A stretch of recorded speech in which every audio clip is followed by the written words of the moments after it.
ಪ್ರಿಯ ವೀಕ್ಷಕರೇ ನಮಸ್ಕಾರ. ದಿಟ್ಟ ಗುರಿ ನ್ಯೂಸ್ಗೆ ಸ್ವಾಗತ. ನಾನು ಎ.ಬಿ. ಮುಂಡರಗಿ, ಬಾಗಲಕೋಟೆ. ಕರ್ನಾಟಕ ರಾಜ್ಯ ದಲಿತ ಸಂಘರ್ಷ ಸಮಿತಿ, ಅಂಬೇಡ್ಕರ್ ಧ್ವನಿ, ಚಂದ್ರಕಾಂತ್ ಎಸ್ ಕಾದ್ರೋಳಿ ಬನದಿಂದ ಕಾನೂನು ಅರಿವು ಕಾರ್ಯಕ್ರಮ ಮತ್ತು ಸಮಾಜದ ಜಾಗೃತಿಗಾಗಿ ಪರಿಶಿಷ್ಟ ಜಾತಿ ಮತ್ತು ಪರಿಶಿಷ್ಟ ಪಂಗಡದ ವಸತಿ ನಿಲಯದಲ್ಲಿ ಈ ಕಾರ್ಯಕ್ರಮಕ್ಕೆ ಪಾಲ್ಗೊಂಡಿರುವ ಮಹಿಳಾ ಪೊಲೀಸ್ ಇಲಾಖೆಯ ಶ್ರೀಯುತ ಎಸ್.ಬಿ. ಚಿಕ್ಕೋಡಿ ಸಿಪಿಐ ಸಾಹೇಬರು ಮುಖ್ಯ ಅತಿಥಿಗಳಾಗಿ ಭಾಗವಹಿಸಿದ್ದರು. ಅದೇ ರೀತಿ ಮಹಿಳಾ ಪೊಲೀಸ್ ಇಲಾಖೆಯ PSI ಶ್ರೀಮತಿ ಇಂದಿರಾ ಮೇಡಂ ಹಾಗೂ ಉಪನ್ಯಾಸಕರಾದ ಜಗದೀಶ್ ಮೂಗನೂರ್ ಭಾಗವಹಿಸಿದ್ದರು. ಈ ಕಾರ್ಯಕ್ರಮದ ಅಧ್ಯಕ್ಷತೆ ವಹಿಸಿದ ಕರ್ನಾಟಕ ರಾಜ್ಯ ದಲಿತ ಸಂಘರ್ಷ ಸಮಿತಿ, ಅಂಬೇಡ್ಕರ್ ಧ್ವನಿ, ಚಂದ್ರಕಾಂತ್ ಎಸ್ ಕಾದ್ರೋಳಿ ಬನ ರಾಜ್ಯ ಉಪಾಧ್ಯಕ್ಷರಾದ ಶ್ರೀಯುತ ಸತೀಶ್ ಸುಳಿಕೇರಿ ಭಾಗವಹಿಸಿ ವಿದ್ಯಾರ್ಥಿಗಳ ಸಮ್ಮುಖದಲ್ಲಿ ಅರಿವು ಕಾರ್ಯಕ್ರಮ ಬಗ್ಗೆ ಮಾತನಾಡಿದರು. ದಿಟ್ಟ ಗುರಿ ನ್ಯೂಸ್, ಬಾಗಲಕೋಟೆ.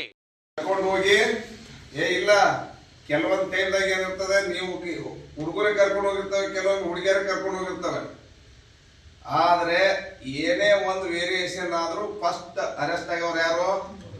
ಹುಡುಗರೇ. ಹೌದಾ?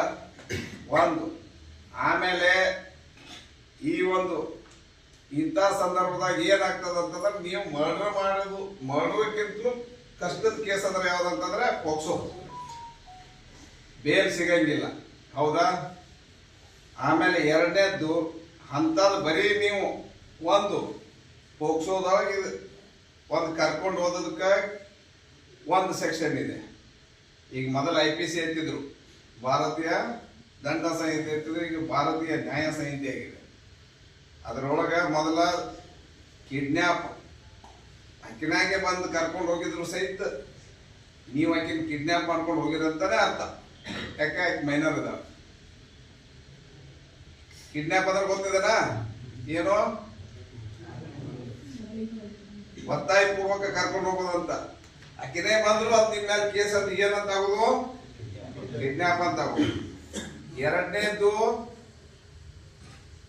ಒಂದ್ ವೇಳೆ ಅಂತವ್ ಲೈಂಗಿಕ ದೌರ್ಜನ್ಯ ಆಗಿತ್ತು, ಎಲ್ಲರಿಗೂ ಅತಿ ಕಡಿಮೆ ಶಿಕ್ಷೆ ಅಂದ್ರೆ 14 ವರ್ಷ ಶಿಕ್ಷೆ ಇದೆ. ಮ್ಯಾಕ್ಸಿಮಮ್ ಮರಣದಂಡನೆ ಕೊಡ್ತಾ ಇದ್ದಾರೆ ಇದರಲ್ಲಿ.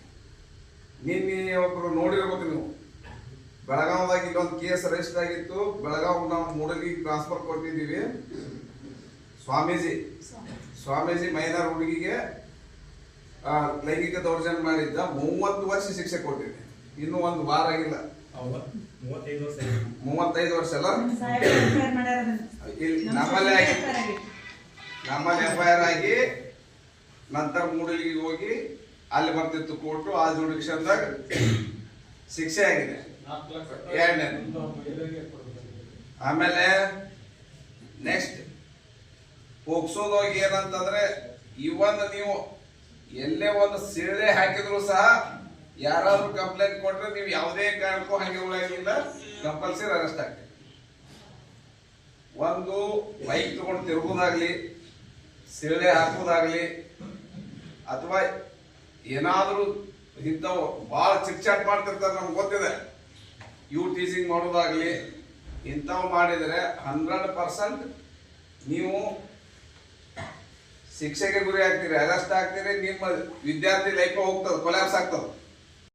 ನಡೆಸನ್ನ ಎನ್ನ ಮುಕ್ತಿಯ ಕಡೆಗೆ ಅಜ್ಞಾನವನ್ನ ಹೊಡೆದೋಡಿಸಿ ಜ್ಞಾನದ ಸಂಸ್ಕಾರದ ಪವಿತ್ರವಾಗಿರ್ತಕ್ಕಂಥ ವಸತಿ ನಿಲಯದಲ್ಲಿ ಹಮ್ಮಿಕೊಂಡಿರ್ತಕ್ಕಂಥ ಒಂದು ಕಾನೂನಿನ ಅರಿವಿನ ಇದರ ಒಂದು ಕಾರ್ಯಕ್ರಮಕ್ಕೆ ಆಗಮಿಸಿರ್ತಕ್ಕಂಥ ಮಹಿಳಾ ಪೊಲೀಸ್ ಇನ್ಸ್ಪೆಕ್ಟರ್ ಆಗಿರ್ತಕ್ಕಂಥ CB ಚಿಕ್ಕೋಡಿ ಸಾಹೇಬ್ರವರಿಗೆ ಮತ್ತು ಹಾಗೂ ಮಹಿಳಾ ಇಲಾಖೆಯ ಪೊಲೀಸ್ ಇನ್ಸ್ಪೆಕ್ಟರ್ ಆಗಿರ್ತಕ್ಕಂಥ ಮೇಡಮ್ ಅವರು, ಮತ್ತು ಹಾಗೆ ಕರ್ನಾಟಕ ರಾಜ್ಯ ದಲಿತ ಸಂಘರ್ಷ ಸಮಿತಿ ಅಂಬೇಡ್ಕರ್ ಧ್ವನಿ ರಾಜ್ಯ ಉಪಾಧ್ಯಕ್ಷರಾಗಿರ್ತಕ್ಕಂಥ ಸತೀಶ್ ಅಣ್ಣಾಜಿ ಅವರು, ಹಾಗೆ ಮತ್ತು ವಸತಿ ನಿಲಯ ಪಾಲಕರಾಗಿರ್ತಕ್ಕಂಥ ಸರ್ ಅವ್ರಿಗೆ ಚಂದ್ರ ಸರ್ ಅವ್ರಿಗೆ ಕೂಡ ಏನಂತಂದ್ರೆ ಎಲ್ಲರಿಗೂ ಕೂಡ ಅವರಲ್ಲಿ ನಮನಗಳನ್ನ ಸಲ್ಲಿಸುತ್ತಾ 1-2 ಮಾತನ್ನ ಹೇಳ್ತೀನಿ. ಯಾಕಂದ್ರೆ ಇಲ್ಲಿವರೆಗೂ ಸಾಕಷ್ಟು ಮಾತಾಡಿದ್ದಾರೆ ಸರ್. ಒಂದು ವಿಶೇಷ ಏನಂತಂದ್ರೆ, ನಾವೆಲ್ಲರೂ ಕೂಡ ಏನಂತಂದ್ರೆ ವಿದ್ಯಾರ್ಥಿಗಳು. ಯಾಕೆ ವಿದ್ಯಾರ್ಥಿಗಳಿದೀವಿ ಅಂತಂದ್ರೆ, ಒಂದು ಏನಂತಂದ್ರೆ ನಮ್ಮ ಭವಿಷ್ಯದ ದಾರಿ ದೀಪವನ್ನ ನಾವೇನ್ಬೇಕಾಗಿದೆ, ಬೆಳಗ್ಬೇಕಾಗಿದೆ. ಹೌದಾ. ಆ ಒಂದು ಉದ್ದೇಶದಿಂದ ಏನಾಗಿದೆ ಅಂತಂದ್ರೆ ನಿಮ್ಗೆಲ್ಲರಿಗೂ ಗೊತ್ತಿದೆ, ಆಲ್ಮೋಸ್ಟ್ ಏನಂದ್ರೆ ನನ್ನ ವಿದ್ಯಾರ್ಥಿಗಳಿದ್ದಾರೆ ಇಲ್ಲಿ. ಹೌದಾ. ದಮನಿಗಳಲ್ಲಿ ಬಿಸಿನೆತ್ತರ ಇಕ್ಕುತ್ತಿದೆ ಓ ನವ ಯುವಕನೇ, ಹಳೆಯ ಹಸಿರಿಂದ ಕಿತ್ತೊಗೆದು ಹೊಸ ಯುಗದ ಹಣೆ ಬಾರ ಬರೆಯುವನ ಬಾ, ಹೊಸ ಯುಗದ ಬ್ರಹ್ಮಾಂಡ ಕಟ್ಟುನ ಬಾ. ಯುಕ್ತಿ ಅಡಿಯಲ್ಲಿ ಮನಸ್ಸು ಮಾಡಿದ್ರೆ ಏನೆಲ್ಲ ಬದಲಾವಣೆಯನ್ನು ಮಾಡುವ ಶಕ್ತಿ ಯಾರ ಕೈಯಲ್ಲಿದೆ ಅಂದ್ರೆ ಅದು ಯುವಕರ ಕೈಯಲ್ಲಿದೆ. ಆ ಯುವಕರಿಗೆ ಏನ್ ಬೇಕಾಗಿದೆ ಅಂತಂದ್ರೆ ಡಾಕ್ಟರ್ ಬಾಬಾ ಸಾಹೇಬ್ ಅಂಬೇಡ್ಕರ್ ಏನ್ ಮಾಡಿದ್ರೆ ಎಲ್ಲಾ ಧರ್ಮಗಳಿಗಿಂತಲೂ ಅತ್ಯಂತ ಶ್ರೇಷ್ಠವಾಗಿರ್ತಕ್ಕಂಥ ಧರ್ಮ ಯಾವ್ದಂತಂದ್ರೆ ಅದು ನಮ್ಮ ಭಾರತ ಸಂವಿಧಾನ. ಹೌದಾ. ಯಾಕಂದ್ರೆ ಒಬ್ಬ ಕಟ್ಟಕಡಿಗೂ ಕೂಡ ವ್ಯಕ್ತಿಗೂ ಕೂಡ ಒನ್ ವ್ಯಾಲಿ ಒನ್ ಓಟನ್ನ ಕೊಟ್ಟಿದ್ದಾನೆ. ಹರಿತವಾಗಿರ್ತಕ್ಕಂಥ ಆಯುಧ ಕೊಟ್ಟಿರ್ತಕ್ಕಂಥ ಡಾಕ್ಟರ್ ಬಾಬಾ ಸಾಹೇಬ್ ಅಂಬೇಡ್ಕರ್ ಏನ್ ಮಾಡಿದಾರೆ ಅಂದ್ರೆ ಬದಲಾವಣೆಯನ್ನು ಮಾಡುವ ಶಕ್ತಿ ಯಾರ ಕೈಯಲ್ಲಿದೆ ಅಂದ್ರೆ ನಿಮ್ಮೆಲ್ಲರ ಕೈಯಲ್ಲಿದೆ. ಅದಕ್ಕೆ ನಾವ್ ಏನ್ ಮಾಡಿದೀವಿ, ಈ ಮತದಾನದ ಹಕ್ಕು ಇದೆ ಅಂತಾನೆ ಕೂಡ ಏನಂತಂದ್ರೆ ಇವತ್ತ ಪ್ರತಿಯೊಬ್ಬ ಪ್ರಭಾವಿ ವ್ಯಕ್ತಿಗಳಾಗಿರ್ಬೋದು, ಒಬ್ಬ ಸಾಮಾನ್ಯ ವ್ಯಕ್ತಿಗಳಾಗಿರ್ಬೋದು, ಅವ್ರಿಗೆ ಏನಿದಾವೆ ಹಕ್ಕುಗಳಿದಾವೆ. ಹೌದಾ. ಮೂಲಭೂತ ಫಂಡಮೆಂಟಲ್ ರೈಟ್ಸ್ ಗಳಿದಾವೆ. ಎಷ್ಟು ರೈಟ್ಸ್ ಗಳಿದಾವೆ ಹಾಕಿನೇ ಕೂಡ ನಮ್ಗೆ ಏನಲ್ಲೇ ಡ್ಯೂಟೀಸ್ ಗಳಿದಾವೆ. ವಿದ್ಯಾರ್ಥಿಗಳೇ ನಾವ್ ಏನಾಗ್ಬೇಕಂತಂದ್ರೆ ಬದಲಾವಣೆಯನ್ನು ಬಯಸ್ಬೇಕು ಅಷ್ಟೇ. ವರ್ತನೆಯಲ್ಲಿ ಮತ್ತು ನಿಮ್ಮ ವಿದ್ಯಾರ್ಥಿಗಳಿಗೆ ನಮಸ್ಕರಿಸುತ್ತಾ ಹಲವಾರು ವಿಷಯಗಳಂತೂ ಸಾಹೇಬ್ರು ನಮ್ಮ ಗಮನಕ್ಕೆ ಕೊಟ್ಟರು. ಕಾನೂನು ವಿಚಾರ ಅಂತ ನಾವು ಬಿಟ್ಬಿಡ್ತೀವಿ, ಕಾನೂನು ಅಂತ ನಾವು ಹೇಳೋದು ಬೇಡ. ನಿಮ್ಮಲ್ಲಿ ಸ್ಪಷ್ಟವಾಗಿ ತಾರತಮ್ಯ ಇರಬಾರ್ದು. ನೀವು ಇಲ್ಲಿ ಇರೋದು ಎಷ್ಟು ವರ್ಷ ಇರ್ತೀರಿ ನೀವು ಇಲ್ಲಿ? 3 ವರ್ಷ 4 ವರ್ಷ. ಇದು ನಮ್ಮ ಕುಟುಂಬ, ನಮ್ಮ ಮನೆ. ಇಲ್ಲಿ ಹೆಚ್ಚಿರೋದ ನಮ್ಮ SC ಮತ್ತು ST ಜನಾಂಗದವರು. ಇನ್ನಿತರ ಜನ 25% ಇರ್ತೈತಿ. ಇದರೊಳಗೆ ನೀವು ಗುಂಪು ಘರ್ಷಣೆ ಮಾಡಾಕತ್ತೀರಪ್ಪ ಅಂತಂದ್ರೆ ಓದೋದಿಲ್ಲ ನಿಮಗೆ ಹಲವಾರು ಸಾವಿರ ಬಂದ್ರೆ ಹೇಳಿದೀನಿ ಇಲ್ಲಿ ನಿಮ್ಮನ್ನ ಸಾಹೇಬ್ರ ಗಮನಕ್ಕೆ ಈಗ ಬಂದೈತಿ, ಬಂದಿರಲ್ಲ ಇಲ್ಲಿಗೆ. ಸಣ್ಣ ಪುಟ್ಟ ವಿಚಾರಕ್ಕೂ ಜಗಳ ಮಾಡ್ತೀರಿ. ಊಟ ಸರಿಯಾಗಿಲ್ಲ, ಅನ್ನ ಸರಿಯಾಗಿಲ್ಲ, ಪಲ್ಯ ಸರಿಯಾಗಿಲ್ಲ, ಅದಕ್ಕೆ ಏನಾದ್ರು ಹುಳ ಹಾಕೋದು, ಏನಾದ್ರು ಬರೋದು ಕಾಮನ್ ಇದು. 350 ಹುಡುಗರಿಗೆ ಒಂದಿನ ಲಗ್ನ ಊಟ ಮಾಡ್ದಂಗೆ ಇಲ್ಲಿ ತಮಗೆಲ್ಲ ಗೊತ್ತಿದ್ದ ವಿಷಯ ಐತಿ. ನೀವು ಎಷ್ಟು ಹೊಂದಾಣಿಕೆಯಾಗಿ ಹೋಗ್ತೀರಿ ಅಲ್ಲಿ ನಿಮ್ಮ ಲೈಫ್ ಚಲೋ ಆಕೈತಿ. ಯಾಕಂದ್ರೆ ಈ ಹಾಸ್ಟೆಲಕ್ಕೆ ಎಷ್ಟು ಮಂದಿ ಒಳಗೆ ಚೇಂಜ್ ಅದ ತಮ್ಗೆ ಗೊತ್ತಿದ್ದಂಗೆ. ಬೇರೆ ಹಾಸ್ಟೆಲ್ ಕಂಪ್ಲೀಟ್ ಕಡಿಮೆ. ಮತ್ತು ಇನ್ನು ಎಂಥ ಹಾಸ್ಟೆಲ್ ಒಳ ತರ್ಬೇಕಿಲ್ಲ ತಮ್ಗೆ. ಬೇರೆ ಚಾವಿ ಹಾಕೊಂಡು ಹೋಗ್ತಾರ, ಏನಿಲ್ಲ ಚಾವಿ ಇಲ್ಲೇ ಕೊಟ್ಟೋಗಿರ್ತಾರ. ಅಡಿಗೆ ಸಿಬ್ಬಂದಿ ಅವ್ರು ನಮ್ಮ ತಾಯಂದರು. ನೀವು ಹೊಂದಾಣಿಕೆ ಮಾಡ್ಕೊಂಡು ಇರ್ಬೋದಲ್ಲ. ಸ್ವಲ್ಪ ಸರಿಯಾಗಿಲ್ಲಕ್ಕಂದ್ರೆ ಕಂಪ್ಲೇಂಟ್ ಮಾಡಿದ್ರು, ಸ್ಟ್ರೈಕ್ ಮಾಡಿದ್ರು, ಅದು ಯಾವುದೋ ಆಗಬಾರ್ದು ನಿಮ್ಮ ಕಡೆಯಿಂದ. ನಮಗೆ ಗೌರವ ಕೊಡ್ತೀರ, ನಾವು ಪೊಲೀಸ್ ಇಲಾಖೆ ಗೌರವ ಕೊಡ್ತಾರೆ, CBI ಕೊಡ್ತಾರೆ, ಸೈಬರ್ ಕೊಡ್ತಾರೆ, ಗೊತ್ತಿಲ್ಲ ಕೊಡ್ರಿ ನೀವು. ಮತ್ತೆ ಇನ್ನೊಂದು ಕೇಳಿ ಬರ್ತದೆ ತಮ್ಗೆ ಗೊತ್ತಿರಲಿ. ಇಲ್ಲ ಡ್ರಿಂಕ್ಸ್ ಮಾಡೋದು, ಸಿಗರೇಟ್ ಸೇದೋದು, ಯಾಕೆ ಇದನ್ನೆಲ್ಲ ಯಾಕೆ ಮಾಡ್ತೀರಿ ತಾವು? ಪಾರ್ಥ ಹುಡುಗನ ಕರ್ಕೊಂಡ್ಬರೋದು, ಗುಂಪಡೆ ತಂದು ಕುಂದಿರೋದು, ತಮ್ಮ ರೂಮ್ನಾಗ ಕದ ಹಾಕೋದು ಹೋಗೋದು ಯಾಕೆ ಬೇಕಿದೆ? ಯಾರು ಒಳ್ಳೆದಾಗ ಮಾಡ್ತೀರಿ ಇದನ್ನ? ನಿಮ್ಮ ಲೈಫ್ ನೀವು ಹಾಳು ಮಾಡ್ಕೊಳಕತ್ತೀರಿ ಇದನ್ನ. ತಮ್ಮ ಗಮನಕ್ಕೆ ಅದಕ್ಕೆ ಗೊತ್ತೈತಿ. ನೀವು ಇಲ್ಲಿರುವಂಥ ಸ್ಟೂಡೆಂಟ್ಗಳು ಆದ್ರೆ ನಿಮ್ಗೆ ಒಳ್ಳೆ ಊಟ ಸಿಗ್ತೈತಿ, ಊಟ ಮಾಡ್ರಿ. ನೀವು ಇನ್ನಿದ್ರೆ ನಿಮ್ಮ ಫ್ರೆಂಡ್ ಸರ್ಕಲ್ ತಂದು ಕೇಳಿಸಿ ತಂದು ಗುಂಪಿ ಹಾಕೋತಂದು ಇಟ್ಕೊಂಡು ಕುಂತ್ರ ನಿಮ್ಗೆ ಊಟನೂ ಸರಿ ಆಗಂಗಿಲ್ಲ, ಮಾಡೋರಿಗೆ ತೊಂದರೆ ಆಗೋದು, ರೇಷನ್ ಸಾಲಂಗಿಲ್ಲ. ಮತ್ತೆ ಯಾರು ಹೊಣೆಗಾರ ಇದಕ್ಕೆ? ವಾರ್ಡನ್ ಹೊಣೆಗಾರ. ಅವರು ನಿಮ್ಮಂಗೆ ಮನುಷ್ಯರಲ್ಲ.